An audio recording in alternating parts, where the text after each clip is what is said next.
I'm going to introduce myself. I am Austin. I am the production director here at Northwest Christian Church. That's my primary day job, but I obviously do a lot of this lighting stuff on the side as well as other things and stuff. But I first want to kind of like know who you guys are. I would like to go around the room. If you guys want to just give me your name, what you do, and your role, that would be awesome.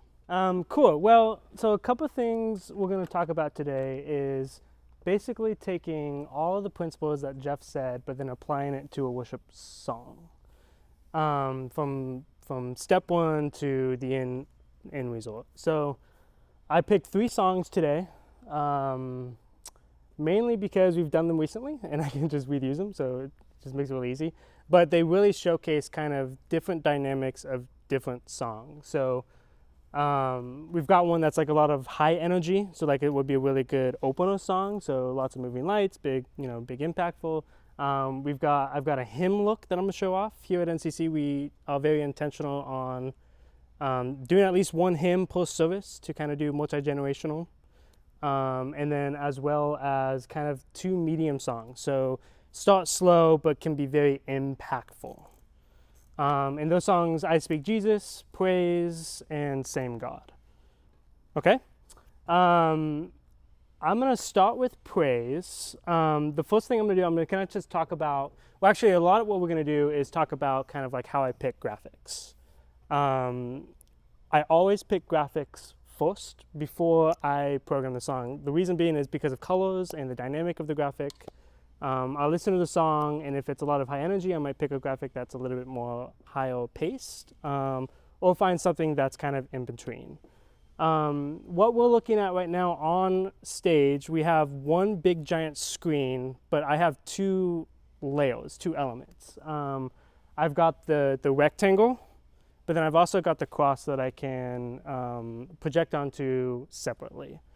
So you'll see kind of how I use those 2 in these songs. I can also just turn off the cross and it's just one big look and it blends with the cross. And you'll see that. Does everybody know the song Praise? Anybody not know it? Perfect. So I'm just gonna show you what that slide is. Let's see, where did it go? So this is the graphic I chose. That's not the graphic I chose. It's kind of medium intensity, but it's not something that's like in your face, right? There's like subtle movement there. I'm gonna drive most of this song with the lighting. When I pick graphics, do you guys, has anybody picked graphics before?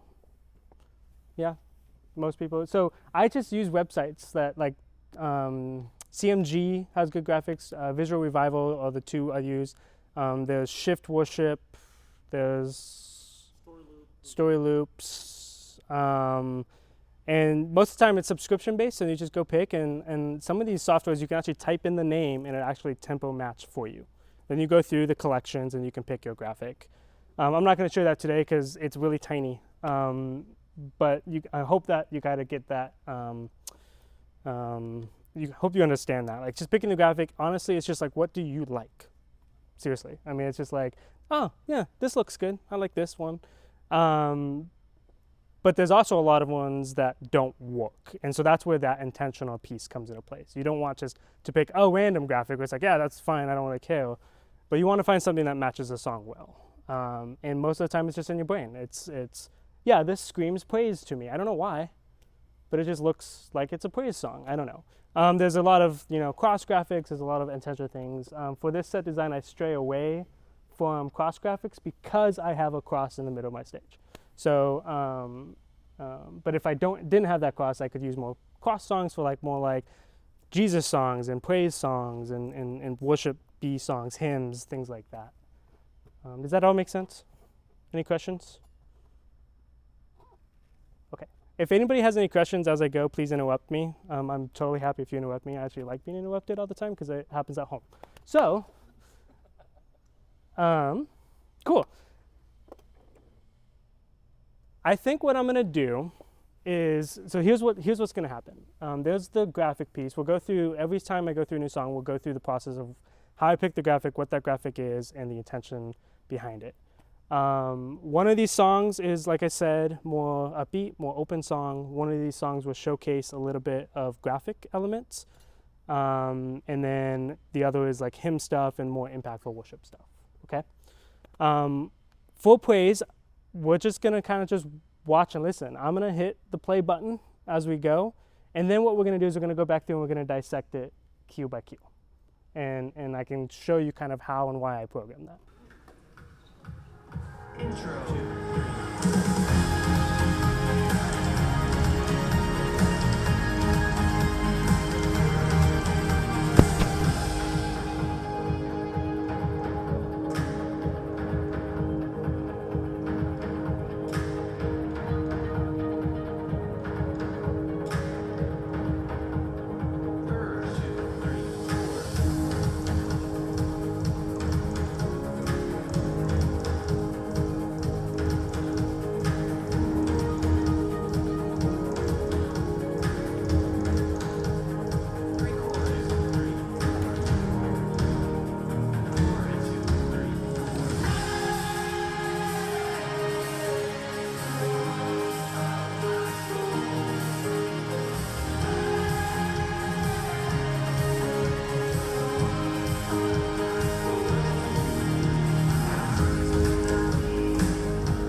and blah, blah, blah, blah, blah, blah, blah. Does everybody not use tracks? So track, that was track. So in you know, the click and metronome stuff, we, at least I, as a lighting person, I love listening to that because I can keep in time, right? It's not just the band keeping in time, it's also your production people. I hit, so like on a 4/4 song, a 3/4 song, I will hit the go button on 4. If you notice, I was hitting that button as a 2, 3, 4, because that's when that transition happens. It's very musical. Lighting is very musical. What else? For bridges, I'm glad you mentioned that. Every time I do a bridge, it's intentionally different. That could be a color change. That could be I don't use the center screen. And then as that bridge builds, I will build up energy with the song. It's not just go and then stop, or just one look, two look, three look. The song builds up, gets big, drops down, and then it rebuilds back up, right? So it's very musical, right? That you guys just touched on everything I wanted to talk about. Anything else? Anybody notice anything else? Yes. I don't know, somebody mentioned about the continuity between the colors of the media that you pick. Yep. Yep. Very similar, right? Yep. The only times where sometimes it'll be different is if I do go to a bridge. Like I could easily on this song go to like a red and a green for some reason, and nobody would ever know. Just because it's the bridge, it's dynamically, it's music. I'm not saying I would do that. I hate those colors, but you can easily do that, right? Yeah, very good.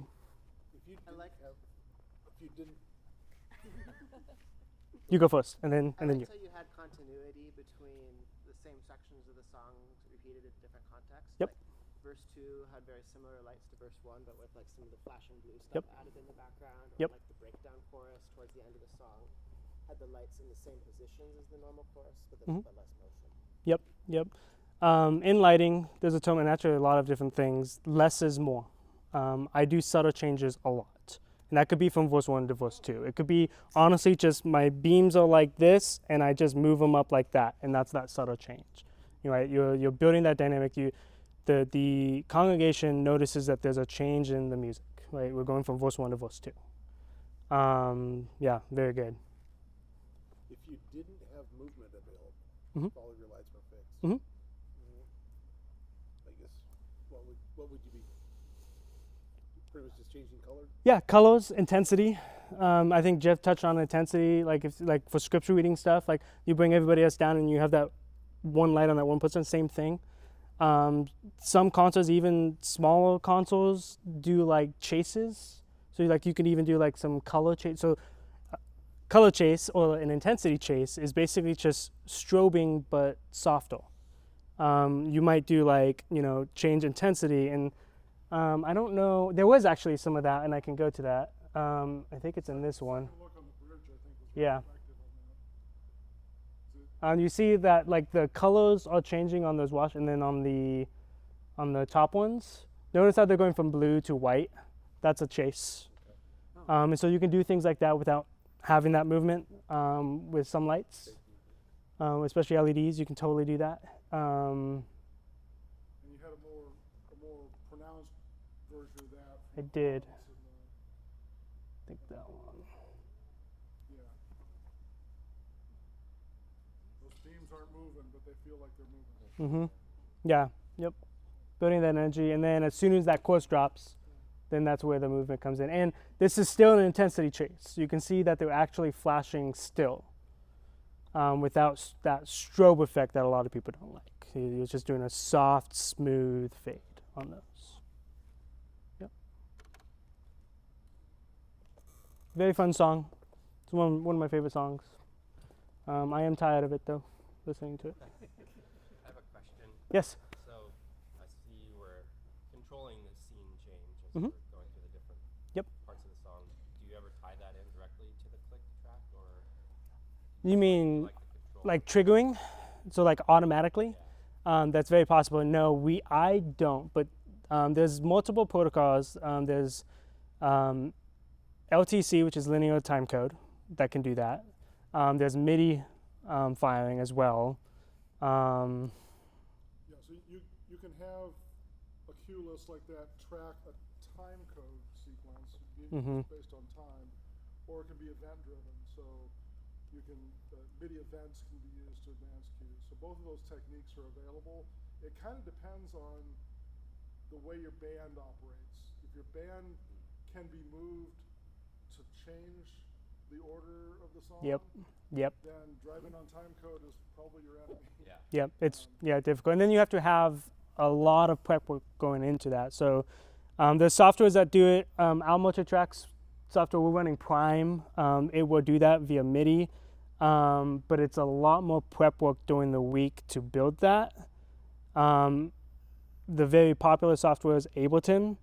A little bit easier to do it. you can drop in what's called it's a time code track. I can't remember exactly what but it sounds really weird. It sounds like, it's really awful if you ever listen to it. But basically it just goes on forever. And as you're building your songs, you put your songs in, and then that's where it triggers. So a lot of this can happen in the office during the week and things like that. But then there's a lot of coordination that has to happen for you to pop those cues in those different spots and have Ableton trigger things. It's just a long process, but very possible.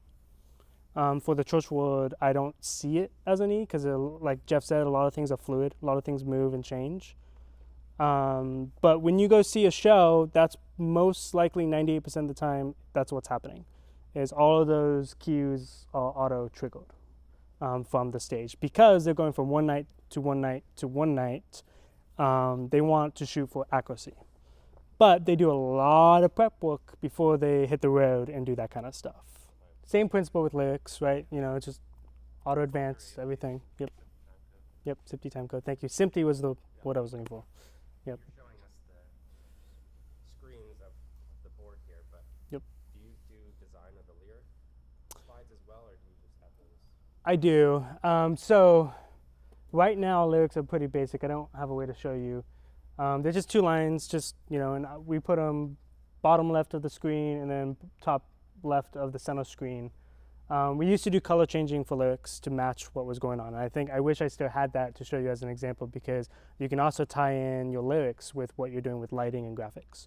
Like for this, I would pick maybe a cyan and a purple for do a split view of the lyrics or change colors of the lyrics. You could totally do that. If the bridge changes to a totally different color, you select those lyrics and ProPresenter, and you can change those colors to match the bridge as well.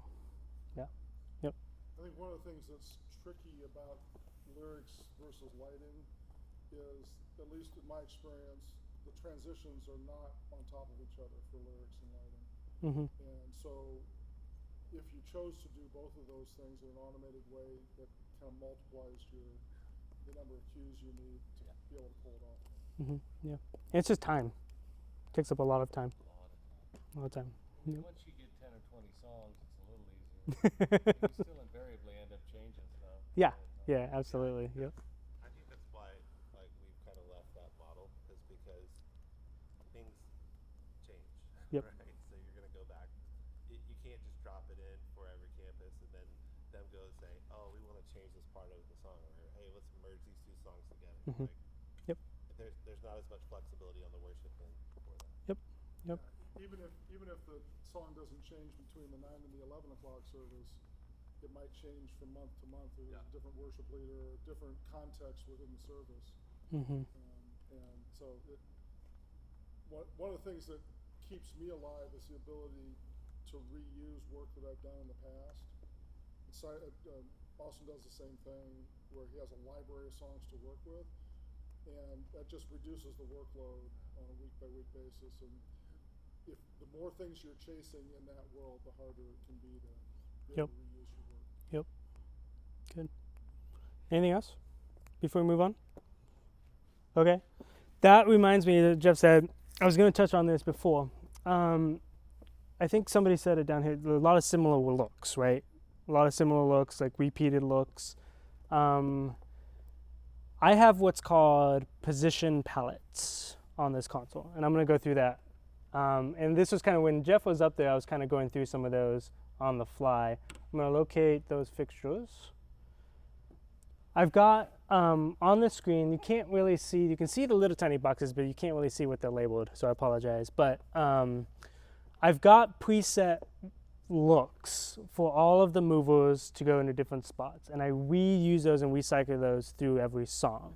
Now when you add like so many different other elements, and you add in graphics and colors and chases and pan tilt movement and all that stuff, you will never know that I'm reusing the same position palette for maybe the verse, and then maybe the same verse for the next song. You just will never know, right?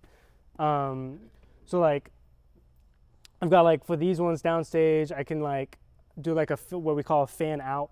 I've got downstage fan ins. I've got this called crisscross 2. And I use those to make programming go a lot faster. So as I'm going through each song and building the songs, I can quickly go boom, boom, boom. Instead of, I don't even know how many lights are up there, but like grabbing every individual light and positioning it to where I want, it's just a lot of work. I would be here for hours. So I can grab those fixtures, quickly do that. Same thing with these. I'm sorry if I flashed your eyeballs. Okay, good. Like I got stuff like that, you know, and I reuse those all the time. This will flash your eyes. I apologize. Close your eyes. I've got stuff like that. You know, I've got my crisscross look down there too. You know, and I build those, and I spend, every time we do a set change, I sit here and I spend a lot of intentional time fine-tuning each look, because I might move lights around. And so if I like move all of those 4 fixtures and I put them sideways for some reason, they will look a lot different than what they do right now, right? So I can go in and fine-tune every single one of those. I'll show you the process of how I do that. We'll get rid of these without actually breaking things. So usually I pick a color that I'm feeling for the day, and then I can select one of those fixtures and highlight it, and then I can cycle through and adjust them to exactly how I want. And there's just little fine movements. I bring them all in. I recognize these looks because I've been using the same looks for a very long time, so I know that, okay, this is my like crisscross down look, right? I just know that. So if I was to put these on the side, I try to figure out a way to recreate that on the side. Does that make sense? And then I just save that to that palette. So then I go through every single light or group of lights that I have, and I adjust each palette. Very powerful technique.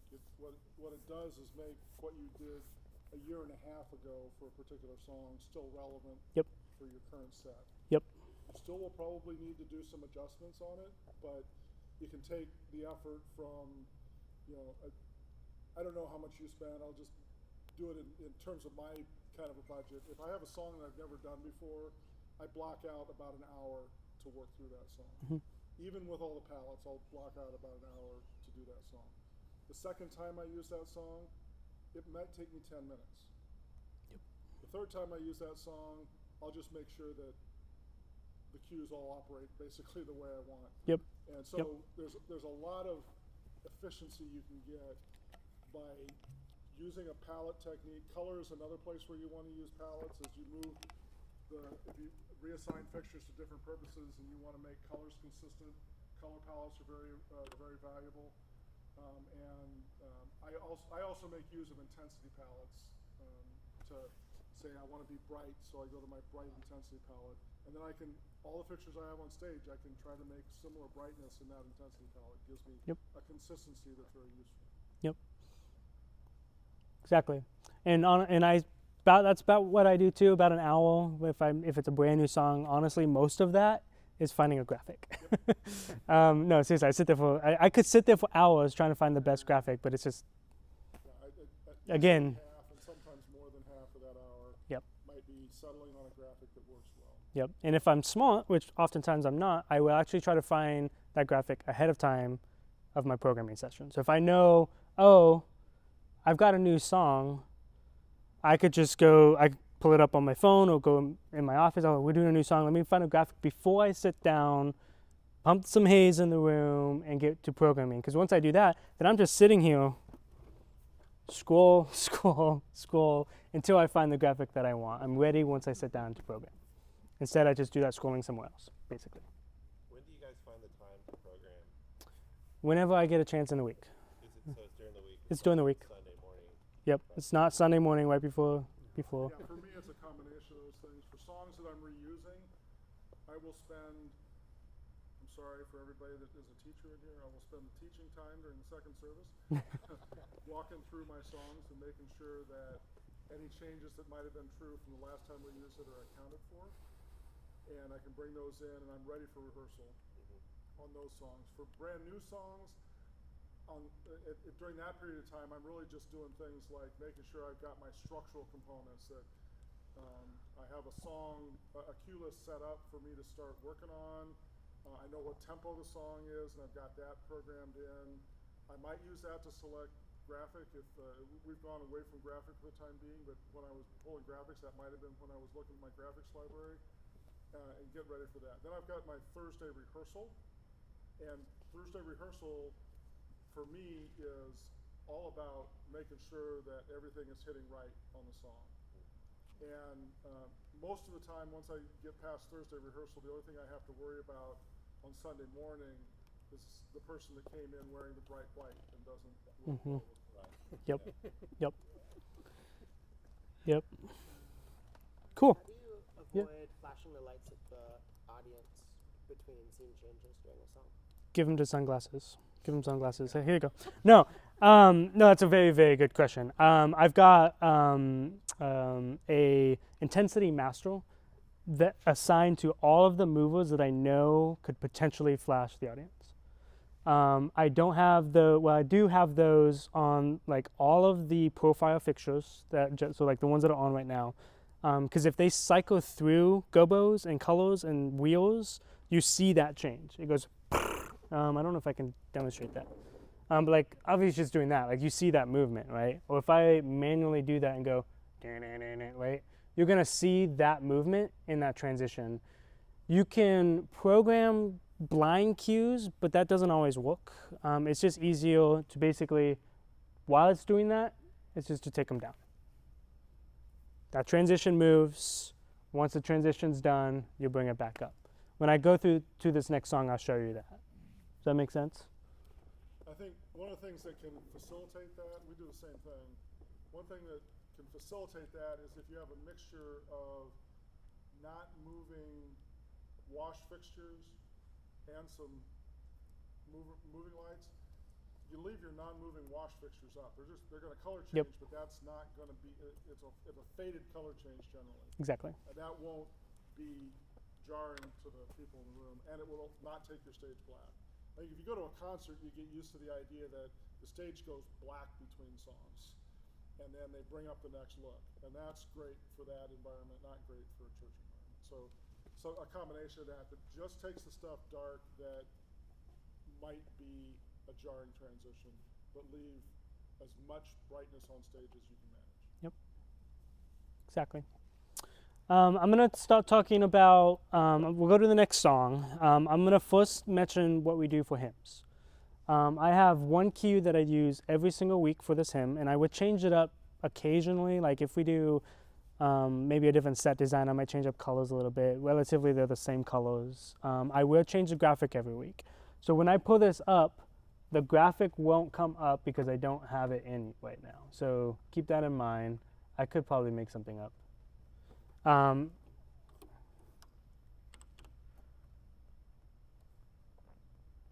This is our hymn look. Very simple. Nothing moves for the whole song. I think it's important to be intentional to that because I think hymns are, very traditional. So I add traditional lighting, and it's just simple. We don't do any movement for it, no color changes.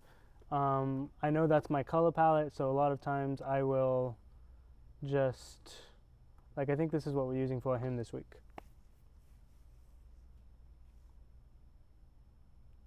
Very simple. That's another place where context is important. If you do a lot of hymns, maybe a couple of hymns, or maybe your whole service of hymns, if you're in a traditional setting, you may choose not to stay with a single look. Some hymns are a little bit different. I find, for example, How Great Thou Art, to me, there's a significant difference in feel between the verses. And so on a hymn like that, I would select a different graphic that fit the different verses and then match the lighting to it. But it would still be a simplified approach to a song. It would be mostly wash. It would be colors that match what's happening in the graphic and subtle changes beyond that. I know for hymn looks I've done in the past, it's been like maybe I won't move fixtures, but I will change intensity. And intensity can kind of pop through. Yep. And make the songs feel bigger in certain spots and whatnot. So Yep. Yep. it's cool effect. Yep. Cool. talk about this one. This is probably one of my favorite songs we've done in a long time. It's a new song that we've introduced. It's called I Speak Jesus. When I heard it, when I was listening to this song, I was like, oh, I know exactly what I'm going to use for I Speak Jesus.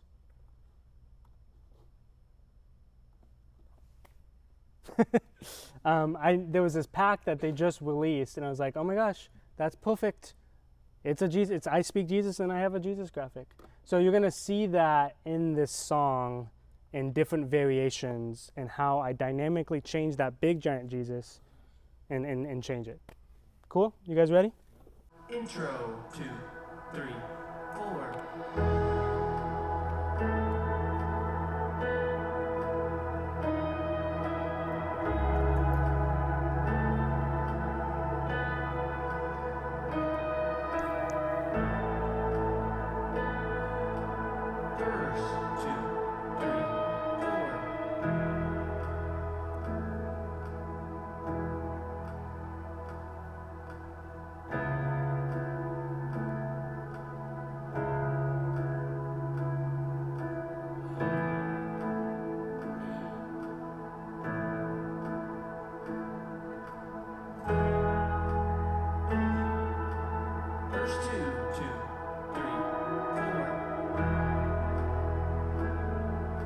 See that subtle change between the voices?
and blah blah blah blah. It ends. That voice ends, and they kind of string go out. It's a great use of orange. I always found that challenging to use orange well.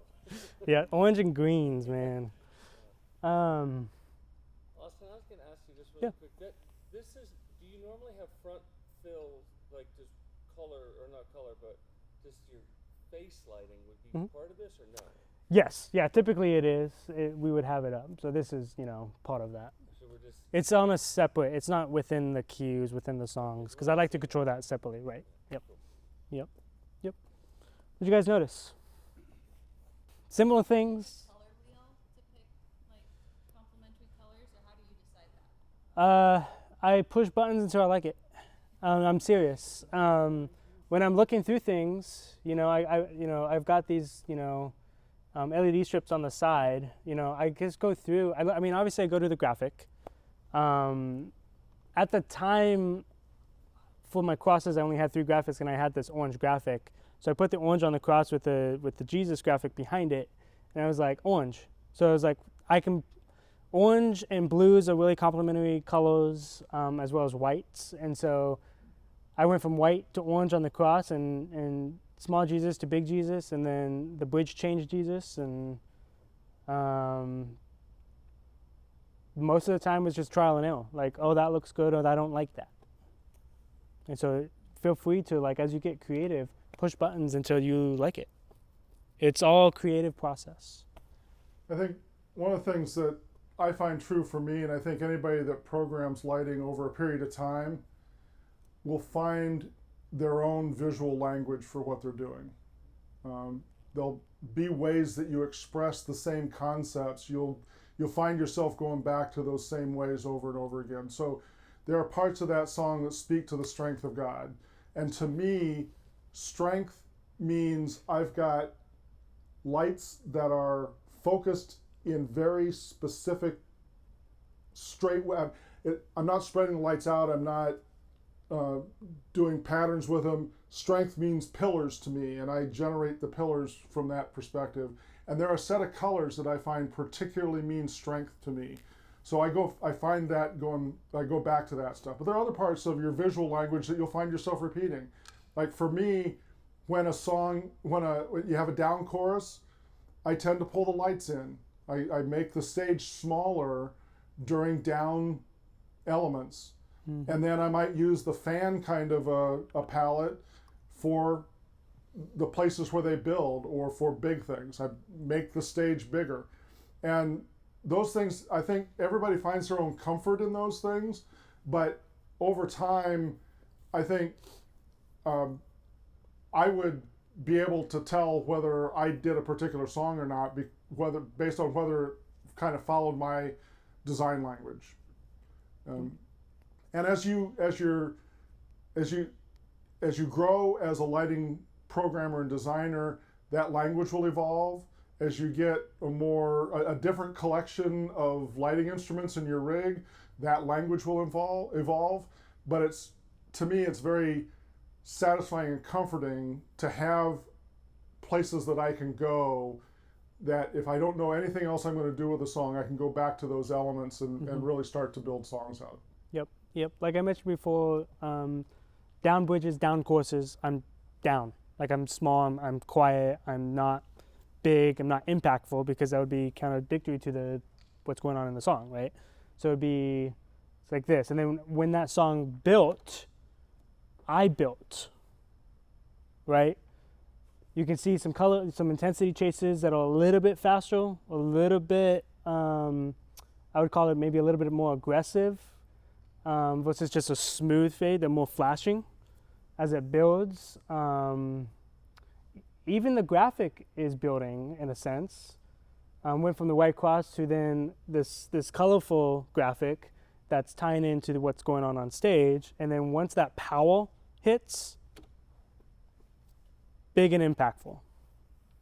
So you build dynamically within your lighting as well as the band. Notice that was intensity, that was color, and that was motion all together. Mm-hmm. That subtle movement that pulled the beams out onto the ceiling. Don't neglect your ceilings when you're thinking about this stuff, because that hits people's peripheral vision and just makes the room feel bigger as you do that stuff. So all three of those things came through in that transition. It was great. Cool. Anything else? Austin, how much do you do? I mean, the conceptualization of where you're putting these lights. I mean, that's a huge thing. It takes a lot of forethought and planning and working. Yep. How much do you change your configuration per year? Has it stayed this? How long has it stayed this way? What's your thought process? Well, to answer your first question, I totally make it up as I go. No, I'm not. That was a joke. In a sense, it is true because when I'm thinking about it and planning ahead, I'm like, what would it look like with those lights there? I visualize it in my brain. A lot of times there's softwares called, CADs and Vectorworks where you can plot those and see what that would look like. That takes a lot of time and effort. I just try to, as best as I can as a creative, visualize what that would be like and then just deploy it and see what happens. And if it doesn't work, that's okay. It just makes you better. Changing around the stage, we do it about twice a year. We do a big change for Easter, and then this set would basically stay like this until Thanksgiving week, and then we throw up Christmas all over our stage. And make it Christmassy, add Christmas trees, Christmas lights, and all of those are tied into lighting as well. Every year it's turned out to be tradition, but we do what I call Christmas light swags that come into the room. And what that does is when you walk in, those lights draw your attention to the stage, and then you have Christmas theme all over. And every single one of those strands is on a separate dimmer channel.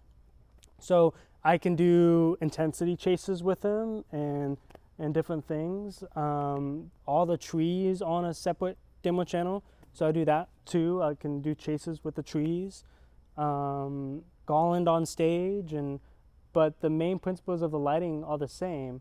This year, I might do something a little bit different because I have a bigger screen, and I have these lights down below, and if I put Christmas trees in front of them, they're kind of pointless. So honestly, I haven't really started about thinking about Christmas yet. So It's too early. thank you for that. Thank you for that. Now I am. So I will do something different with those, and we're very blessed here to have a plenty full of lights, and so I'm able to change things around or swap lights out where that can become a big impact. Like I could swap out the row of wash fixtures that are on the sides of the screens with the ones that are down below, and that's still a huge impact for change. So if you just move lights around, that's a change, and it's pretty significant. I think along with that, as you the primary things that change when you change your set are the things that are on the ground. Most of what you find that you change are things that are on the ground. And so for us, the rig that's flown, the stuff that's high, doesn't change nearly as often as the stage changes. So we have consistency, and we have it eases our programming burden to a large extent by stuff that's up in Austin's case. The stuff that's up in the grid maybe doesn't change as often as the stuff that's on the ground. Now, he talked about going into Christmas. One of the things that in the less can be more realm is that if I add Christmas trees to that set, maybe I don't need all my lights. Maybe I don't need the full rig, and I can pull some of it out and rearrange things to accommodate what needs to be there. But I would guess in your case, if the screen is a consistent part and your overhead structure is a consistent part, where you're changing is the stuff that's next to the screen and on the ground. Yep. Exactly. So say you have normally, 8-10 people up there for 1 week for that program song, and another week you only have 4 or 6. Do you change your programs based on the musician? Not typically. No. If you do acoustical sets where it's like just you got like a few people downstage, 4 people, maybe you got a cajon player, yeah, that could change. we'll do less movement maybe, or more subtle movement. There's things you can do. Well, you're just focusing on those, so maybe it's just backlight. One of the things you could do, let's see if I can quickly demonstrate this.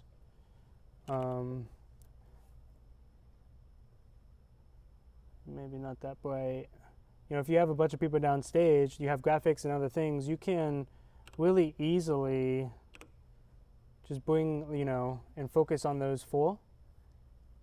And that's a really cool look. And then you can just keep that same look the entire time and just do color changes for your graphics. And then maybe you have like little things on the side and just keep it super acoustically, super intimate. I think of Mumford & Sons for some reason when I think of that. Rugs on stage, piano shelves and things like that. Does that make sense? In our case, I run isolated lighting on each band member and each vocalist, separate lighting for each one, because I like to be able to do things like emphasize somebody that's praying or that has something to say between songs. So in my case, the front light obviously gets tuned to whoever's on stage. I only light what we're actually using. And if we have a position on stage where there is nobody standing, it's almost in that approach to things, it's almost distracting to have a front light on. If you had a front light on the keyboard rig in this stage, but nobody's standing there, that feels like you made a mistake. Not that you make mistakes. Also, Never. Not saying it. Never make a mistake. But so that those kind of things also come into play. And Mother's Day we had a bouquet on stage, and separately lit that bouquet so that it was well lit throughout. But it took the place of a place that we would normally have put a vocalist, and so the light that hits that spot changes as the needs come up. So. The way I've organized my programming, it's very easy for me to tune. I use intensity palettes to do this, to tune which spots get light for songs and which ones don't. Yep. Similar illustrations too could be a big part of that. If your pastoral has something on stage and he wants that isolated or lit or whatever, being able to do that and accommodate that too. Don't know anything about that. I think one of the differences is that your proscenium width up there is 35 or 40, 35 maybe? Yeah, it's like 35, 30 maybe. Our proscenium is more like 65, and so it's more problematic for us to try to wash the stage than to light individual people. And so a lot of this is contextual. You look at the way your room is set up, what you're trying to accomplish on stage, and also being efficient in your programming activities. That's all part of what you're trying to do here. Yep. Cool. Well, it's 11:20. I think we have time for one. Well, does anybody else have any other questions before we move on? Okay, I think we have time for one more song, and then maybe a Q&A session, and then maybe just a hangout time. Sound good? This next song is Same God. Anybody not know that one? It's okay if you don't, because I have no idea what the song is. So we're going to figure out what happens. Just kidding, that was a bad joke. The graphic I chose for this one is just, it's very simple. I don't have any other graphics except for this one. It's a beautiful graphic. So I didn't really want to do anything different with the cross. I thought that the just cross blended out really well with it. Play. Intro 2, 3, 4.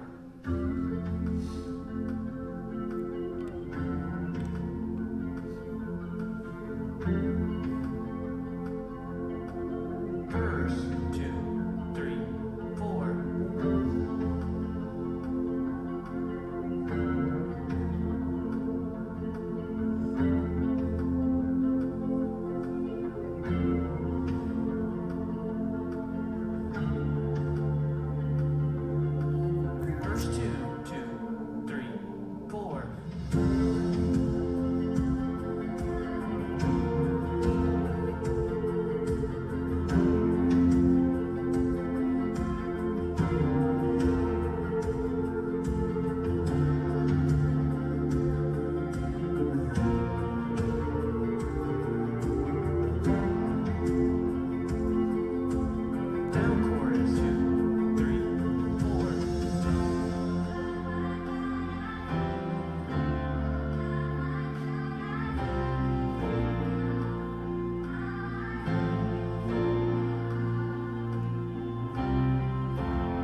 Down bridge. 2, 3, 4.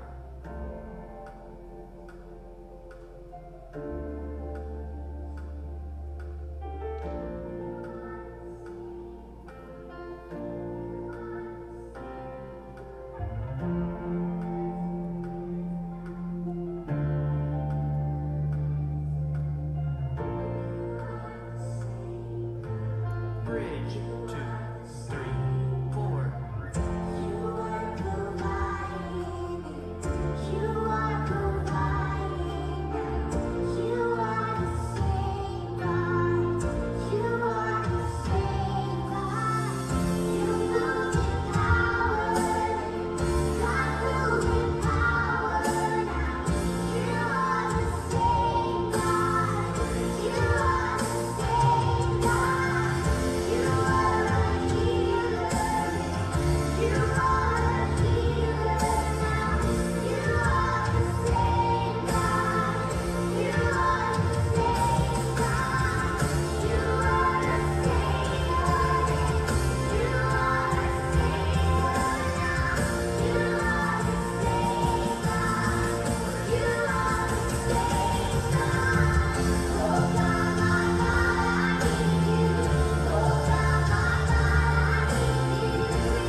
So, very important here. Worship leaders, please hear me.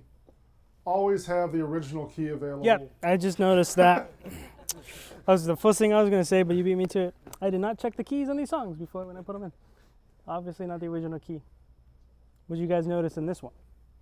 Similar things, but just as impactful. Starts slow, builds, then drops back out. One of the things you notice in this song is that the bridge builds more.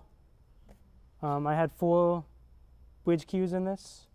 We only listened to 3. The original has 4 bridges, I think.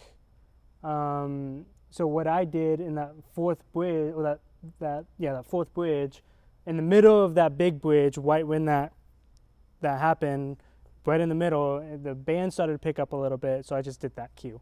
Instead of just getting rid of it, because I know that they were only doing 3 bridges, I just made it up as I went.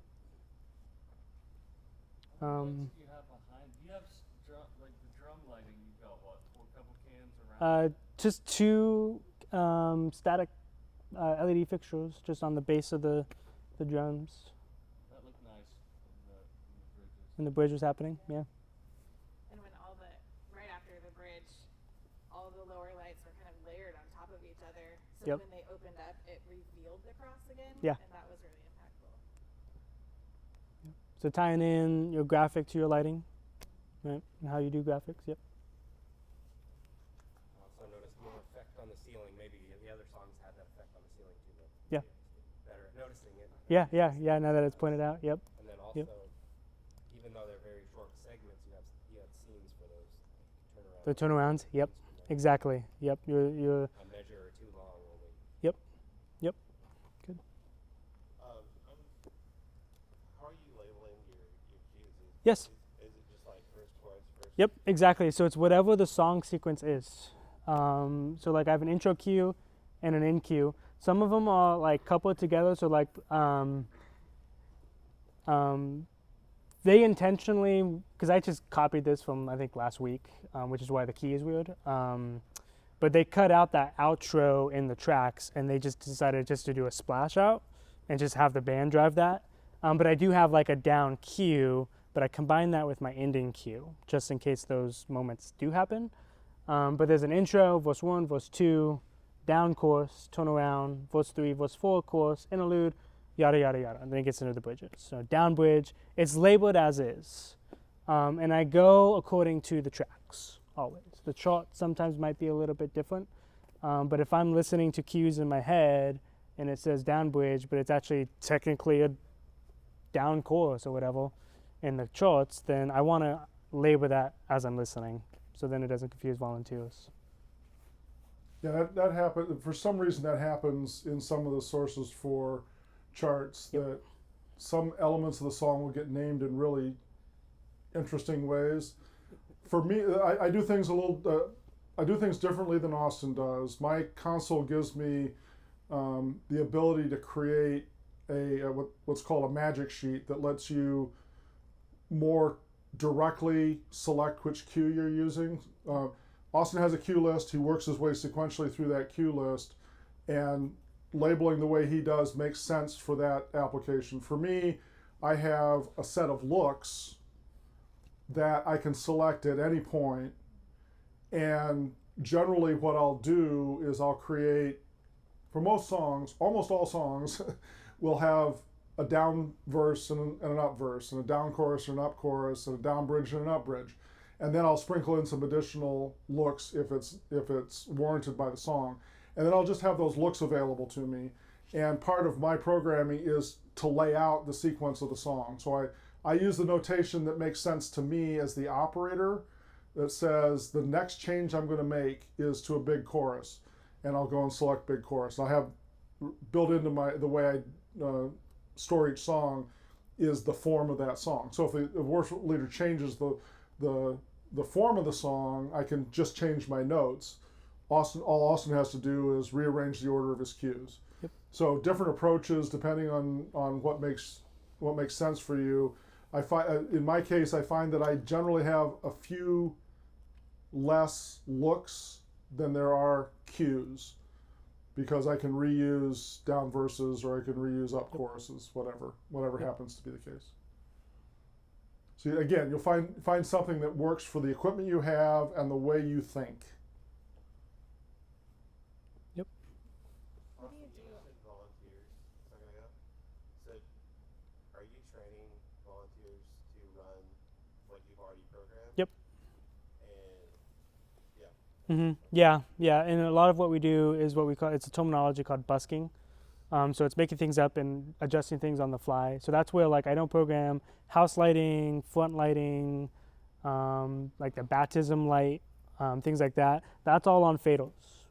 And so, when worship starts, they have to remember, okay, they're going to execute through their songs and then bring up the front light. Yep. question, Jeff, are you training other volunteers, like It's contact, or is it mainly just you? I've only seen you do. across the 20 years that I've been doing it, I had maybe 3 volunteers that were interested in dedicating the time it takes to actually get to the point where they can program well. So, and for the last 6-7 years, I've been the only programmer. Now that said, Mindy and Kyler are picking up smaller events and making lighting adjustments for those smaller events, and it works great.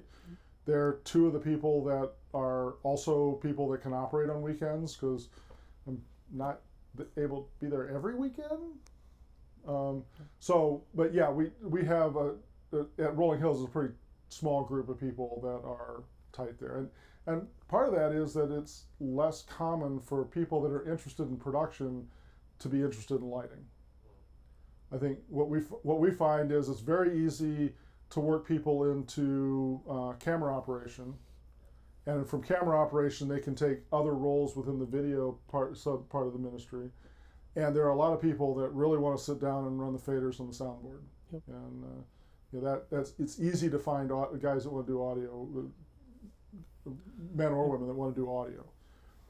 It's much less lower occurrence that we find people that really want to do lighting. And that's part of the problem is that it's a very technical. The equipment needed to do this can be very technical, and so you have to have somebody that's willing to put the time in, do it on a regular basis over a period of time to be able to fit into that role. I think there's some hidden wisdom in that too. I think don't back yourself into a corner. Don't be the only person on the team that can program and do the lights. Train. I have 2 guys on my team that can program just like I do. Most of the time it's pre-built, it's set, they know what to do, they know how to pull in the graphics. If it's a new song, that's a little bit more difficult because it's more of a collaborative effort. aka in my brain. But most of the time, they can pull in the songs and execute it. Like if I'm laid up in the hospital, they can totally operate and make a Sunday happen. The other thing about the cameras, this is just a side wisdom thing, all of my volunteers run a camera first. By doing that, you get used to the team, you get used to what's going on, you get used to behind the scenes. If you could run a camera, you can easily cross-train in other areas. But that's your first stop. You might at the same time get training, but you're not running solo until you're fluent with that camera. It's just one of my things, and it's worked out really, really well. Can you talk through these lights and how that works with your live stream and kind of the tension in the room versus making it look good on camera? Yeah, well, I think Jeff touched on a lot of that, but I think you have to be very intentional on like your face lighting and things like that. Like I have this multi-view right here, intentionally, not just for fun. It's so that the lighting operator can look and make sure that intensity levels are good for online. When they're looking at the cameras, they can see, oh, you know what? They're struggling back there because I'm not running it very bright. Maybe I can increase, or maybe that one person just needs a little bit more light. I think that's really important. Most of the time what I found is some of the darker looks I have is harder on Livestream because it just looks darker.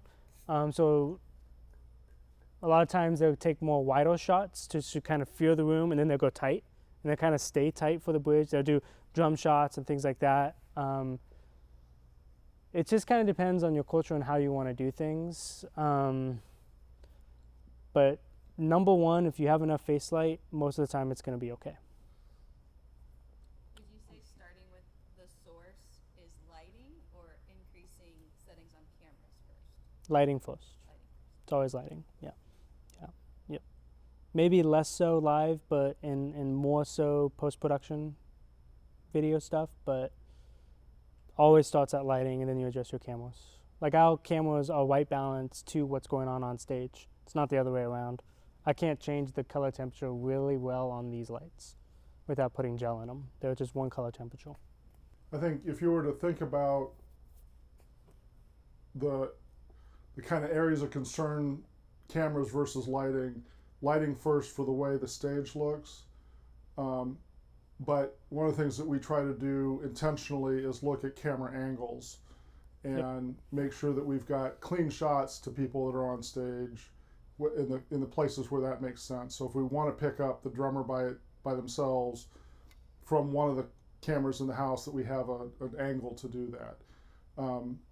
And so some of the stage layout gets affected by fixed camera positions, but the way the light works is driven by, in our case, I think for Austin's case, is we light for the room and try not to kill video.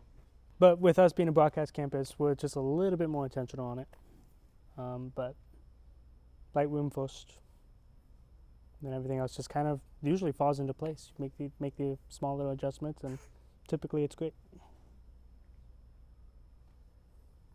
Any other questions? What do you do during transitions between songs? Yeah. Or if there's, like the worship leader decides, I'm going to throw the refrain of this hymn in the middle of the song. Yeah. I stay there. So that's my in cue of I Speak Jesus. And if they decide to go AWOL, spiritually led, then this is just as impactful. Stay on your in cue. Transitioning, I think I mentioned, don't think I showed this very well. Transition between songs. I don't know if this is going to work well because I didn't test this, so oh boy. I take my mover master out, cycle through the song. Yeah, see that? I would clean up that transition on the screen, and then that's it. And then when that verse intro comes in, right? You just transition between each song, but there's ways where you can clean up things. The graphic transitioning, that was actually a software-based issue, not a lighting issue. It's just I need to adjust that fade time and things like that. And it's also how you go from your in cue to your post cue. So like in that cue, I had the screen go dark I would probably reset the graphic I chose so that when it goes to the next graphic, it fades into it versus just snap to the other one. Did I answer your question? Kinda. One of the techniques that I try to do on most of my songs, particularly songs that end big, but just about 95% of the songs I program is I program what I call a fade cue. Yep. And it takes the stage to kind of it uses the same color palette, uses the same basic visual language, but it takes it down generally below even the smallest looks in the song. And so if I need to settle between songs, I can settle on that fade cue and then control my front lighting to focus where I want people, where somebody's going to say something. Sometimes that wants to be the first cue of the next song. So if you have, if you go through a couple of songs at the beginning of the service, and then a scripture reading is inserted between songs that's really applicable to the third song in the cue, in the set, then what I want is something equivalent to that fade cue to be my first cue in the next song. So I go to the new palette, the new look, but I keep everything constrained until the scripture reading is done or a prayer is complete or whatever. Prayer generally from the previous song, scripture leading into the next song. So those things, I give myself a few tools to let me have a nice place to land between. And then I use a technique similar to what Austin's talking about, where moving lights in particular, I take to black before I take the first cue of the next song, so it's not a jarring transition. I do a similar thing. My fade cue is my end cue. So I do that same thing. So like I have this effect going, and if I keep this effect going on that last cue, it's going to be really awkward when the host comes up and closes the service. So I make sure that like all my effects, all my chases, everything that's going on stops on that last cue. With a programmer-based console, if I go to another song with an effect at the end of it and I don't have a stop effect on the first cue of the next song, that will stay like that. So if I go to my hymn cue and I don't have I don't have programmed in my hymn cue to stop the effect, this will happen. So I just make a habit of putting that at the end of every single song. If I go from one song where it has this to another song that has this, same principle, I still put that in cue at the end.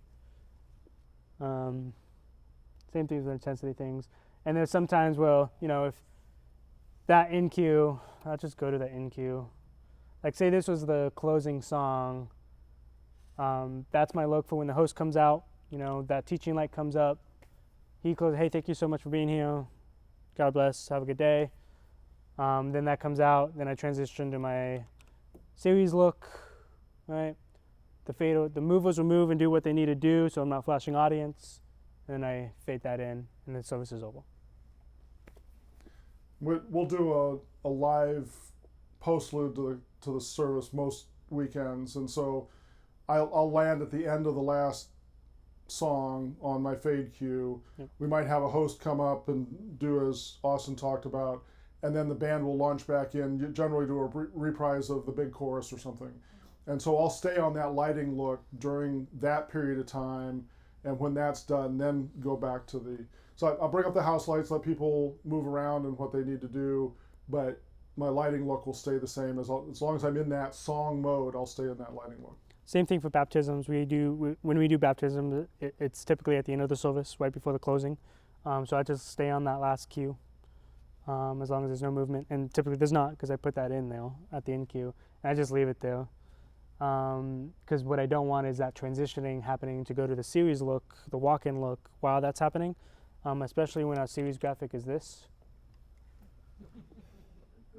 I don't want that for baptisms. Can you give,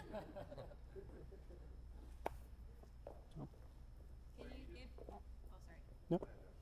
recommendations for like top tier, intermediate, basic software or console? That's a hard question. I think it really comes down to personal preference and opinions.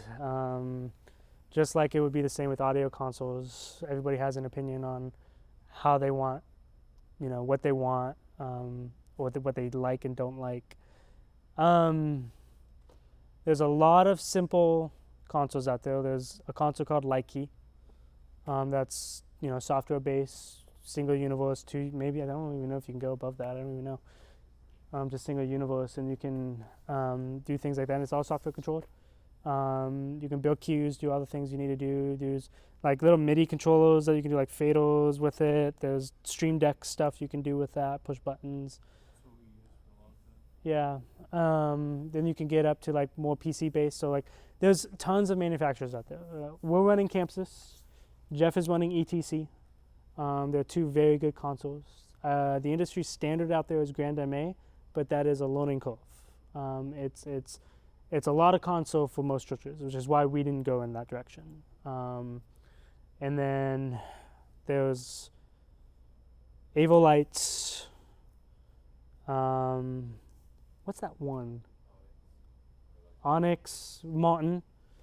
And then Jan's. That's the one I was thinking of. There's Jan's.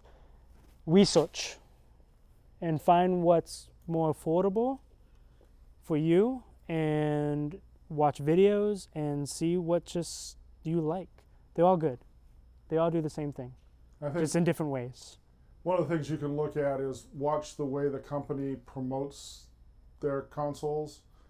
ETC's background is theater, so if you do a lot of things that feel more theatric than live concert performance, something like an ETC console may be a better fit for what you want to do. If it's really all about the energy in the worship songs, there are many consoles that you might see at a touring event, but the smaller versions of those consoles might be better fits for what you're trying to do. Generally, those things will have higher learning curves. That's the thing to keep in mind. Yep. That answer okay? Okay. Yeah, just research, find out. I mean, and I think like Jeff said, there's smaller tiers, as he said. Most console companies start at like a PC-based version, and then they get into a smaller, and then they get bigger. Just look what you're looking for. A really good progression would be to start off on something a version of their software that runs on a laptop and gives you a universal control. Yep. Then on top of that, sometimes you can add a hard panel to help control that, a fader wing with a collection of controls on it. And from that, you might graduate to the smallest version of their dedicated console and work your way up from there. This is Campsys's full size. They make one that's smaller, that's one screen, and it's like this big with less faders. They make different models. So this is the Stadium series, and then they have different series. They have one that's like smaller, that's full universe, that's really easy to use, and then in different versions, different tiers. It's like when you're buying a car, you have the different packages. So one has more, one has less, and then obviously it goes all the way down to a PC version. Same thing with ETC. ETC has different series. You're running at 5 now, the Geo series, which at 5 is the smaller version of their bigger version. And then of course, there's just so just research. It's like buying a car.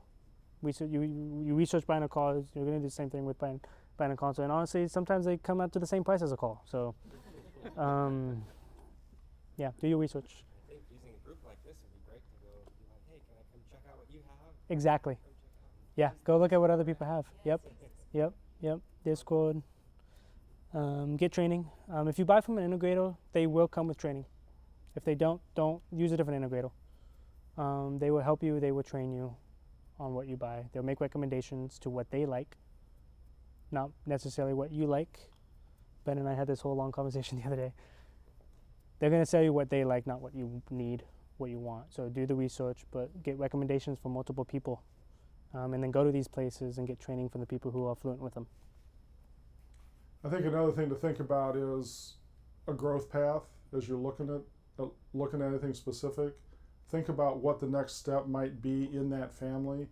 Because once you pick a console and become efficient with it, changing to a different vendor or even a different style console within the same vendor's product line can be disruptive. Yep. That's not insurmountable. It's not the only consideration you'd make, but say, okay, we can start with this. Right now with our rig, a laptop running the PC version and a universe or two out gets us where we need to be. And if I need to go bigger, I can add a fader wing to the side of it, and now I'm good for the next 10 years. You know, those kind of things can be important to think about as a way of thinking about the nature of the investment you're making into your console. And the longer you stay with a specific family of consoles, the faster you get and the more fluent you get. I go in between so many different consoles, and even still, I come up to this, I'm like, where's that button? Like I can't tell you, it's like, oh, there it is. You know, like every time. I mean, I might be on a show for a week with a totally different console, come in for the weekday programming session, and I'm like, oh boy, here we go. So yeah, just stay with the family. I'm sure you found that being an audio engineer as well, there's that correlation as well. Right? Absolutely. Yeah, getting around a console. Absolutely. 100% buttons. Where's that button again? How do I get to an EQ? Where was that at? Generally, the concepts are frustratingly similar, and the executions are almost disastrously different. Yes, exactly. Yep. They both have faders. Speaking of faders, just what I saw earlier, you're doing a cue list on a fader. Yep. Right, per song. Yep. So you're creating the song in a cue list, right? Yep. And then you have the cue list of the fader. Should talk about that. You go back to each one. Yeah, that's really good. So how I do it here, and I do this kind of when I'm in different places too, if I'm traveling or doing something, and I have a library of songs, and sometimes we use songs for like, oh, that song could work with that. It saves my programming time. What we do here is I have a library of songs. Every song has a specific set of graphics, and it's the same graphics every single time, and I label it as such. So like Praise, that cue stack is 205.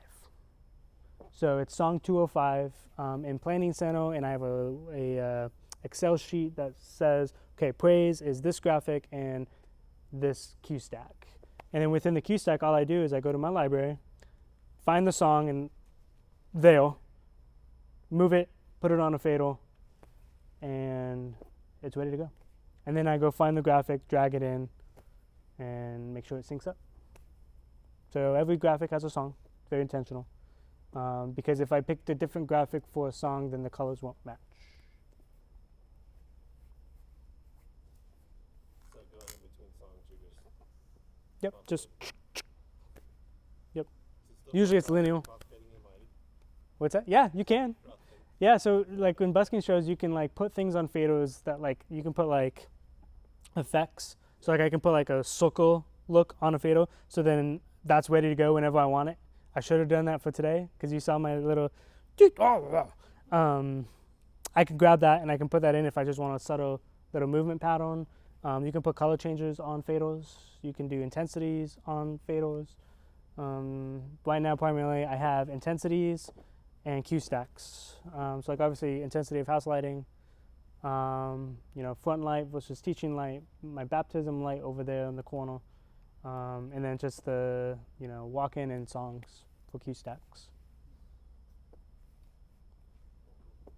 But I don't let these people busk effects because I'm scared.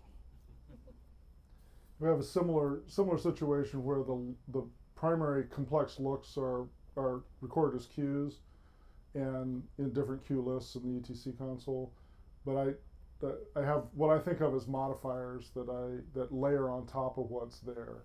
So the band, different intensities of the band are modifiers. The speaking position's a modifier. The house is a modifier. So I don't have to change nearly as much about the individual song as I might otherwise have to do. Yep. I just have a collection of faders that always has the same modifiers on it. I know right where to go. Yep. And you can do that too. In small rooms, if you just have a set of Paul cans and you want them to change colors, on these group of fados, that can be red, that can be green, that can be blue. And if you take out, one color, then you get one color. You can fade them and blend them in too that way, and it's just easy. It's like, okay, this song, I'm gonna take out this one, and you could just like totally busk it and just make it up as you go. That would totally work too. Nobody would ever be the wiser.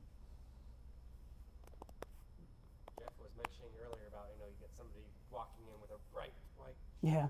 Do you do any coordination ever with like? We tell them to take it off, and then we give them a production shot. No. Do you ever, like talk about that? Yeah. Oh yeah. Do you have tips for musicians Yep. on how they can be helpful and how they are Yep. standing or?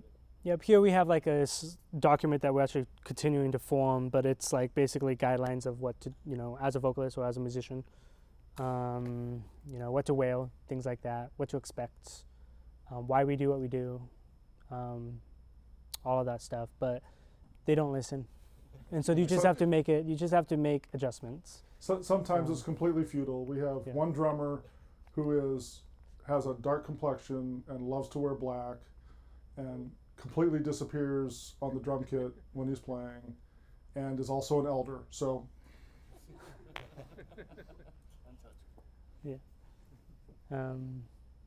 but then like if you do have somebody who's like in completely wearing a white bodysuit and it's like bright as heck, then like just adjust it. Maybe have a conversation with that person, but you can just take down the intensity of that light, and then it'll just blend nicely with everything else. And it can be more subtle than that too. We got one of our vocalists that has a couple of skirts that are more transparent than maybe they know, and backlighting on that.